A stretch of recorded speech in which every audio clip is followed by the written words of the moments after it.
Hey guys, welcome back to our YouTube channel Biology Career Guidance. ఈ వీడియోలో మనం graduate aptitude test in biotechnology exam గురించి తెలుసుకుందాము.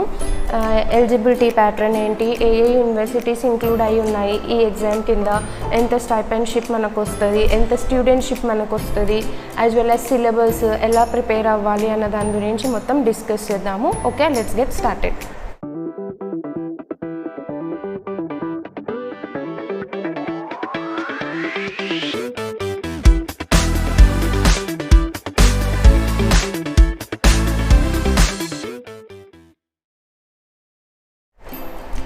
First మనం గ్యాట్ బి ఎగ్జామ్ అంటే ఏమో తెలుసుకుందాము. So GAT B graduate aptitude test in biotechnology. Graduate aptitude test in బయోటెక్నాలజీని ఇంతకుముందు JNUCEB అనేవాళ్ళు అనమాట. సో ఇంతకుముందు Jawaharlal Nehru common entrance test కింద కండక్ట్ చేసే ఎగ్జామ్ని ఇప్పుడు గ్యాట్ బి ఎగ్జామ్ అని చెప్పేసి కండక్ట్ చేస్తున్నారు. సో ఎందుకు ఈ గ్యాట్ బి ఎగ్జామ్ రాయాలి, ఎందుకు దీన్ని క్వాలిఫై చేయాలి అన్నది తెలియని వాళ్ళ కోసం ఫస్ట్ గ్యాట్ బి ఎగ్జామ్ అంటే ఏమో తెలుసుకుందాం. గ్యాట్ బి ఎగ్జామ్ అన్నది రాస్తే, ఒకవేళ ఈ గ్యాట్ బి ఎగ్జామ్ అన్నది మనం క్వాలిఫై అయితే మనకు DBT ఫండెడ్ కాలేజెస్లోకి అడ్మిషన్ అన్నది దొరుకుతుంది. ఈ DBT ఫండెడ్ కాలేజెస్లోకి అడ్మిషన్ ఎందుకు దొరకాలి అని అంటే, సో మనకు డిపార్ట్మెంట్ ఆఫ్ బయోటెక్నాలజీ అన్నది ఏం చేసిందంటే స్టూడెంట్స్కి సపోర్ట్ చేయడానికి, స్టూడెంట్స్కి ఒక ఎంకరేజ్ చేయడానికి పీజీ కోర్సెస్లో చేరడం కోసం DBT కొన్ని కాలేజెస్ని యాజ్ ఎ DBT ఫండెడ్ కాలేజెస్గా రికగ్నైజ్ చేసి వాటిలో చేరే కొంతమంది స్టూడెంట్స్కి కొంచెం అమౌంట్ని పర్ మంత్ ఇస్తుందన్నమాట. సో ఆ విధంగా మనం ఆ కాలేజెస్లో, ఆ DBT ఫండెడ్ కాలేజెస్లోకి అడ్మిషన్ గెయిన్ చేసుకోవాలి అంటే ఫస్ట్ మనకు గ్యాట్ బి అన్నది క్వాలిఫై అవ్వాలి, గ్యాట్ బిలో మంచి స్కోర్ అన్నది రావాలన్నమాట. సో అలాగా మనం DBT ఫండెడ్ కాలేజెస్లోకి అడ్మిషన్ పొందాలి అంటే మనకు మంచి గ్యాట్ బి స్కోర్ కానీ గ్యాట్ బి ర్యాంక్ కానీ ఉండాలి. మనం గ్యాట్ బి ఎగ్జామ్ క్వాలిఫై అయితే ఏదో ఒక DBT ఫండెడ్ కాలేజీకి అప్లై చేసుకోవచ్చు. సో అప్లై చేసుకున్న తర్వాత మనకు per month 5K to 8K వరకు స్కాలర్షిప్ అన్నది అవైల్ చేసుకునే ఛాన్స్ అన్నది దొరుకుతుంది. ఓకే, గ్యాట్ బి ఎగ్జామ్ యొక్క importance. GAT B exam qualify అయితే DBT ఫండెడ్ కాలేజెస్లోకి అప్లై చేసుకోవచ్చు.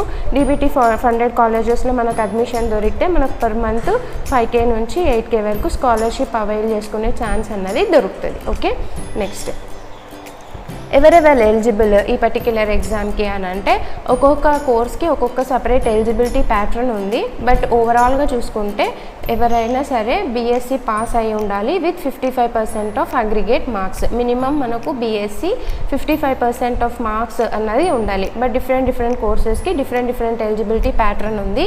అవేమో చూద్దాం. సో ఫస్ట్ అయితే మనం ఈ పర్టిక్యులర్ DBT ఫండెడ్ కాలేజెస్ ఎక్కడున్నాయి, ఏవేవి ఉన్నాయి, ఏ కోర్సెస్ ఆఫర్ చేస్తున్నాయి, వాటికి ఎలిజిబిలిటీ ఏంటి అన్నది చూద్దాం. ఫస్ట్ MSc అలైడ్ ఏరియాస్ అంటే MSc అప్లైడ్ సైన్సెస్ అనమాట. ఇవి not MSc biotechnology. MSc allied ఏరియాస్లో మీకు అడ్మిషన్ కావాలి అని అంటే MSc అలైడ్ ఏరియాస్ ఆఫర్ చేసే యూనివర్సిటీస్ ఏవేవి అంటే, సో నేను ఇక్కడ మెయిన్గా సౌత్లో ఉన్న యూనివర్సిటీస్ పైన ఫోకస్ చేస్తున్నాను. Because hours is a Telugu channel కాబట్టి ఆబ్వియస్గా సౌత్ పీపులే ఎక్కువగా చూస్తారు కాబట్టి సౌత్లో ఉన్న యూనివర్సిటీస్ని నేను ఫోకస్ చేస్తున్నాను. బట్ ఇక్కడ ప్లేస్ చేయడం అన్ని యూనివర్సిటీస్ని ప్లేస్ చేశాను.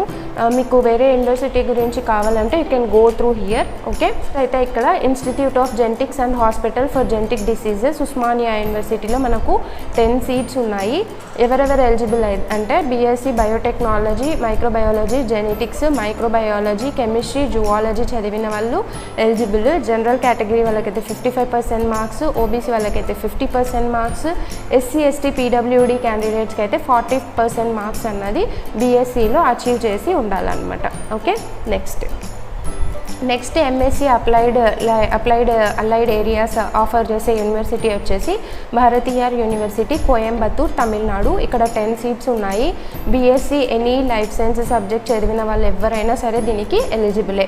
ఓకే, దెన్ అంటే మీరు గ్యాట్ బి ఎగ్జామ్ క్వాలిఫై అయిపోయిన తర్వాత ఇక్కడ మెన్షన్ చేసిన ఏ యూనివర్సిటీకైనా అప్లై చేసుకోవచ్చు అనమాట. మల్టిపుల్ యూనివర్సిటీస్కి అప్లై చేసుకోవచ్చు. ఒకవేళ మీకు అక్కడ ఒక యూనివర్సిటీలో సీట్ రాకోకుంటే ఇంకొక యూనివర్సిటీలో సీట్ వచ్చే ఛాన్స్ అన్నది హై ఉంటుంది. సో ఇక్కడ నేను మెన్షన్ చేస్తున్నాను కదా డిఫరెంట్ కోర్సెస్, డిఫరెంట్ యూనివర్సిటీస్, వీటిలో ఎక్కడైనా సరే మీరు అప్లై చేసుకోవచ్చు. బట్ నేను సౌత్ మీద ఉన్న దానిపైన ఫోకస్ చేస్తున్నా. అంటే దాని అర్థం వీటిలో అంతా అప్లై చేసుకోకూడదా అని కాదు, వీటిలో మీకు నచ్చిన యూనివర్సిటీస్లో అప్లై చేసుకోవచ్చు. Okay, then NIT deemed to be university Mangalore Karnataka 10 seats ఉన్నాయి. ఇక్కడ MSc marine biotechnology course offer చేస్తున్నారు. BSc any biological science, life science subject చేసిన వాళ్ళు ఎవరైనా సరే ఎలిజిబులే, as well as fishery science చేసిన వాళ్ళు ఎవరైనా సరే ఎలిజిబులే with 50% of marks. Okay, next course వచ్చేసరికి MSc agricultural biotechnology. MSc agricultural biotechnology course చదవాలంటే ఖచ్చితంగా బీఎస్సీ లెవెల్లో అగ్రికల్చర్ అన్నది ఒక సబ్జెక్టుగా చదివి ఉండాలి. ఏదైనా సరే BSc agricultural biotechnology, BTech biotechnology, BTech agricultural biotechnology, BSc honours agricultural biotechnology, BSc honours agriculture, ఏదైనా సరే. బట్ మీరు చదువుకున్న బీఎస్సీలో అగ్రికల్చర్ అన్నది కనీసం ఒక పేపర్ అయినా ఉండాలన్నమాట. ఒకవేళ మీరు జస్ట్ బీఎస్సీ బయోటెక్నాలజీ చదివింటే you are not eligible to apply for this particular universities. Okay, agricultural బయోటెక్నాలజీకి మాత్రము అప్లై చేసుకునే ఛాన్స్ అన్నది ఉండదన్నమాట. ఓకే, సో ఇక్కడ డిఫరెంట్ యూనివర్సిటీస్ ఉన్నాయి. University of agricultural sciences Karnataka 8 seats ఉన్నాయి. So as you can see here BSc agricultural చదివిన వాళ్ళు మాత్రమే eligible. Okay, next then university of agricultural sciences Bengaluru Karnataka 13 seats ఉన్నాయి. ఇక్కడ కూడా సేమ్ అగ్రికల్చర్ యాజ్ ఎ సబ్జెక్ట్గా మనం చదివి ఉండాలి. అండ్ ఇక్కడ నెక్స్ట్ కేరళ అగ్రికల్చరల్ యూనివర్సిటీ, ఇక్కడ 15 సీట్స్ ఉన్నాయి. సేమ్ మనం అగ్రికల్చరల్ యాజ్ ఎ సబ్జెక్ట్గా చదివి ఉండాలి. ఇక్కడ తమిళనాడు యూనివర్సిటీ కోయంబత్తూర్ 30 సీట్స్ ఉన్నాయి. Okay, so this is about the MSc agricultural biotechnology. Then coming to MSc biotechnology. MSc biotechnology కోర్సులో జాయిన్ అవ్వడానికి మీకు ఏమి ఎలిజిబిలిటీ ప్యాటర్న్ ఉండాలి, ఏ యూనివర్సిటీస్ ఆఫర్ చేస్తున్నాయి, ఎన్ని నెంబర్ ఆఫ్ సీట్స్ ఉన్నాయి. ఓకే, పాండిచ్చేరి యూనివర్సిటీ పుదుచ్చేరిలో 30 సీట్స్ ఉన్నాయి. బేసికల్గా ఎవరైనా సరే లైఫ్ సైన్సెస్ చదివిన వాళ్ళు with 55% of marks are eligible to apply for MSc biotechnology in any university. So గ్రాస్గా చూసుకుంటే, యావరేజ్గా చూసుకుంటే అన్ని యూనివర్సిటీస్కి ఇదే ఎలిజిబిలిటీ ప్యాటర్న్ ఉంది. Okay, you need not to worry. So university of Hyderabad తెలంగాణలో అయితే 30 సీట్స్ ఉన్నాయి. యూనివర్సిటీ ఆఫ్ మైసూర్ కర్ణాటకలో అయితే 15 సీట్స్ ఉన్నాయి. The eligibility pattern is same. Next Madurai Kamaraj యూనివర్సిటీకి వచ్చేసరికి 30 సీట్స్ ఉన్నాయి. The eligibility pattern is also same for this one. While then ఇక్కడ ఉన్న ఏ యూనివర్సిటీస్కైనా మీరు అప్లై చేసుకోవచ్చు, అది మీ ఇష్టం. దెన్ ఇక్కడ Guru Nanak Dev university, this is a famous university, మీకు కావాలంటే అక్కడ కూడా అప్లై చేసుకోవచ్చు. దెన్ ఇక్కడ నేషనల్ కాలేజ్ తమిళనాడులో ఉన్న దాంట్లో అయితే 10 సీట్స్ ఉన్నాయి. 10 seats. So the eligibility pattern is also the same, BSc in any life science subject with at least 55% of marks. Okay, next వచ్చేసరికి ఇక్కడ డిఫరెంట్ యూనివర్సిటీస్ ఉన్నాయి. వీటిలో వీటికన్నా మీరు అప్లై చేసుకోవచ్చు. మన సౌత్లో ఉన్న వాటివి చూద్దాము. Next Alagappa university Karaikudi 10 seats ఉన్నాయి. Same eligibility pattern. Rajiv Gandhi centre for biotechnology Trivandrum 10 seats ఉన్నాయి. బట్ ఇక్కడ క్వాలిఫైయింగ్ మార్క్స్ వచ్చేసరికి 60% ఉండాలి. అంటే బీఎస్సీ మీరు ఏదైనా బయాలజీ సబ్జెక్ట్ చదివి ఉండాలి విత్ 60% ఆఫ్ మార్క్స్. ఓకే, ఇంతకుముందు వాటికంతా 55% కదా, దీనికి మాత్రం 60% మార్క్స్ అన్నది ఉండాలన్నమాట. సో మీరు గ్యాట్ బి ఎగ్జామ్ క్వాలిఫై అయిపోయిన వెంటనే ఇక్కడ మెన్షన్ చేసిన ఏ యూనివర్సిటీస్కైనా మీ ఎలిజిబిలిటీ ప్రకారం అప్లై చేసుకోవచ్చు అండ్ మీరు మీ స్టూడెంట్షిప్ని క్లెయిమ్ చేసుకోవచ్చు. Okay, these are the all universities that come under the GAT B. ఇవే డీబీటీ ఫండెడ్ కాలేజెస్, మన ఇండియాలో ఉన్న డీబీటీ ఫండెడ్ కాలేజెసే ఇవన్నీ. ఓకే, నెక్స్ట్ స్టూడెంట్షిప్ ఎంత అమౌంట్ వస్తుంది, ఏ కోర్స్కి ఎంత అమౌంట్ వస్తుంది అని అంటే, సో ఈ డీబీటీ ఫండెడ్ కాలేజెస్లోకి అంతా జాయిన్ అయిన వాళ్ళందరికీ డీబీటీ ఏమిస్తుంది, స్టూడెంట్షిప్ అన్నది ఇస్తుంది. MSc biotechnology, MSc allied areas వాళ్ళకంతా 5,000 per month స్టూడెంట్షిప్ ఇస్తుంది. ఎంఎస్సి అగ్రికల్చరల్ బయోటెక్నాలజీ వాళ్ళకైతే 7,500 per month ఇస్తుంది. ఎంటెక్ వాళ్ళకైతే 12,000 per month స్టూడెంట్షిప్ అన్నది డీబీటీ ఆఫర్ చేస్తుంది. దెన్ ఎగ్జామ్ ప్యాటర్న్ ఎలా ఉంటుంది? ఎగ్జామ్ క్వశ్చన్ పేపర్ వచ్చేసి 2 పార్ట్స్గా డివైడ్ అయ్యి ఉంది. That is part A and part B. Part A వచ్చేసి మొత్తం ఫిజిక్స్, కెమిస్ట్రీ, మ్యాథమెటిక్స్, కొంచెం బయాలజీ సబ్జెక్ట్. ఓకే, పార్ట్ ఏలో మనకు 60 కంపల్సరీ క్వశ్చన్స్ వస్తాయి. అంటే 60 క్వశ్చన్స్ని మన ఇష్టం, మనకు వస్తే అటెంప్ట్ చేయొచ్చు, లేదంటే లేదు. Because there is a negative marking. So ఈ 60 క్వశ్చన్స్ ఎక్కడి నుంచి అడుగుతారు అంటే 20, 20, 20, 20 అలాగా ఈ 4 సబ్జెక్ట్స్ నుంచి 20 క్వశ్చన్స్ అడుగుతారు. అవి ఏ లెవెల్లో నుంచి అడుగుతారు అంటే 10+2 అంటే మీ ఇంటర్మీడియట్ లెవెల్ నుంచి మీకు ఈ సబ్జెక్ట్స్ నుంచి క్వశ్చన్స్ అన్నవి వస్తాయి. సో పార్ట్ బి గురించి కొంచెం తర్వాత డిస్కస్ చేద్దాము. పార్ట్ ఏ వచ్చేసరికి 60 క్వశ్చన్స్ ఉంటాయి. Each question carries 1 mark. That gives you a weightage of 60 marks. So ఒకవేళ మీరు ఏదైనా తప్పు ఆన్సర్ పెట్టారనుకోండి, for every wrong answer there is a deduction of ½ mark. So ½ mark మీరు సంపాదించుకున్న మార్క్స్లో నుంచి కట్ అయిపోతుంది. దెన్ పార్ట్ బి ఎలా ఉంటుందో చూద్దాం. పార్ట్ బి వచ్చేసరికి పార్ట్ బిలో మీకు బీఎస్సీ లెవెల్ నుంచే క్వశ్చన్స్ అడుగుతారు. మెయిన్గా ఇక్కడ మీ యొక్క థింకింగ్ కెపాసిటీని, మీ యొక్క మెమొరీని, మీ యొక్క అనాలిసిస్ని, మీ యొక్క యాప్టిట్యూడ్ని టెస్ట్ చేస్తారు అనమాట. ఓకే, మీ అప్లికేషన్ నాలెడ్జ్ ఎంతవరకు ఉంది అన్నది టెస్ట్ చేస్తారు. అంటే క్వశ్చన్స్ ఆ విధంగా ఫ్రేమ్ అవుతాయి. దెన్ ఏమేమి వస్తాయి, ఏమేమి సబ్జెక్ట్స్ అని అంటే, సో బేసికల్గా బయాలజీ సబ్జెక్ట్స్ అన్నీ సిలబస్లో ఇంక్లూడ్ చేశారు with main focus on biotechnology. So మీరు with a main focus on biotechnology. Okay, so ఇక్కడ పార్ట్ బిలో వచ్చేసరికి మనకు 100 క్వశ్చన్స్ ఇస్తారు. అందులో మనం 60 క్వశ్చన్సే అటెంప్ట్ చేయాల్సి ఉంటుంది. Each question carries 3 marks and this gives you a weightage of 180 marks. Okay, so ఇక్కడ మనకు 180 మార్క్స్ అన్నవి వస్తాయన్నమాట. ఓకే, ఒక రాంగ్ ఆన్సర్కి for every wrong answer there is a deduction of 1 mark. 1 mark deduce అవుతుంది అనమాట ఒక రాంగ్ ఆన్సర్కి. ఓకే, ఒకవేళ మీరు 60 కంటే ఎక్కువ క్వశ్చన్స్ని అటెంప్ట్ చేశారనుకోండి, ఫస్ట్ నుంచి 60 క్వశ్చన్స్ని 1 to 60 క్వశ్చన్స్ ఉంటాయి కదా, వాటిని క్యాలిక్యులేట్ చేస్తారు. మీరు 70 రాశారనుకోండి, 1 to 60నే క్యాలిక్యులేట్ చేస్తారు. కాబట్టి మీకు వచ్చినవి 100% ష్యూర్ అయిన 60 క్వశ్చన్స్ని అటెంప్ట్ చేయండి. మీకు 40 క్వశ్చన్స్ వరకు చాయిస్ అన్నది ఇక్కడ అవైలబుల్లో ఉంది. నెక్స్ట్ పార్ట్ బి సిలబస్ ఏముంది, గ్యాట్ బి ఎగ్జామ్కి అని అంటే, ఇంకా పార్ట్ ఏ వచ్చేసరికి maths, basic physics, basic chemistry intermediate లెవెల్లో అదే, ఇంకా దాని గురించి పెద్దగా డిస్కస్ చేయాల్సిన అవసరం లేదు. దెన్ పార్ట్ బి వచ్చేసరికి మనకు పార్ట్ బి ఇంపార్టెంట్ కాబట్టి, because it has more weightage కాబట్టి. సో ఇక్కడ ఫస్ట్ సిలబస్ చూద్దాం. సో పార్ట్ బి సిలబస్ వచ్చేసరికి ఫస్ట్ యూనిట్ మొత్తం బయోమాలిక్యూల్స్ అంటే carbohydrates, amino acids, nucleic acids, plasma membrane, enzymes, వాటి యొక్క మెటబాలిజం, వాటి యొక్క సింథసిస్ అనమాట. Then viruses, this is all about మైక్రోబయాలజీని యాజ్ ఎ 2 యూనిట్స్గా ఇచ్చారు. So viruses, bacteria, algae, fungi, వాటి యొక్క classification, cultivation, growth pattern, nutrition. Okay, aerobic respiration, anaerobic respiration, ఆ సార్ట్ ఆఫ్ క్వశ్చన్స్ ఉంటాయి. దెన్ ప్రొకారియోటిక్, యూకారియోటిక్ సెల్ యొక్క differences, cell cycle, cell signaling, cell communication, signal transduction include చేశారు. Third యూనిట్కి వచ్చేసరికి మొత్తం genetics. Okay, so Mendel's principles, linkage problems. So third unit నుంచి you can least expect the theory questions. So genetics అంటేనే మీకు అడిగేది problems. Okay, genetic problems అన్నవి ఇక్కడ మెయిన్గా క్వశ్చన్స్ అన్నవి వస్తాయి. Linkage, chromosome mapping problems, inheritance problems అవే ఉంటాయి. Extra chromosomal inheritance, microbial genetics as well as and nucleic acids యొక్క genetics as well as molecular biology. So ఇక్కడ ట్రాన్స్క్రిప్షన్, ట్రాన్స్లేషన్, రెగ్యులేషన్, జీన్ రెగ్యులేషన్ని కూడా ఇక్కడే ఇంక్లూడ్ చేశారు. ఓకే, నెక్స్ట్ వచ్చేసరికి this is all the genetic engineering part. So ఇక్కడంతా next genetic engineering పార్ట్ని include చేశారు. జెనెటిక్ ఇంజనీరింగ్ అంటేనే vectors, restriction enzymes, DNA library, genomic library and genetic engineering techniques అనమాట. జెనెటిక్ ఇంజనీరింగ్లో వచ్చే techniques like Southern blot, Northern blot, in situ hybridization, RAPD, RFLP, gene transfer technologies, వీటి గురించే questions వస్తాయి మెయిన్గా.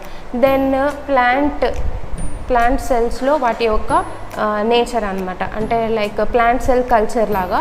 So totipotency, plant growth regulators, growth kinetics, suspension cultures అంటే ఏమేమి secondary metabolites produce చేస్తాయి, ఎలాగ వాటిని మనం మాస్ ప్రొడక్షన్ చేయాలి, వాటి గురించి క్వశ్చన్స్ వస్తాయి. బేసిక్ క్వశ్చన్స్ వస్తాయి, ఇన్ డెప్త్ క్వశ్చన్స్ ఏం రావు.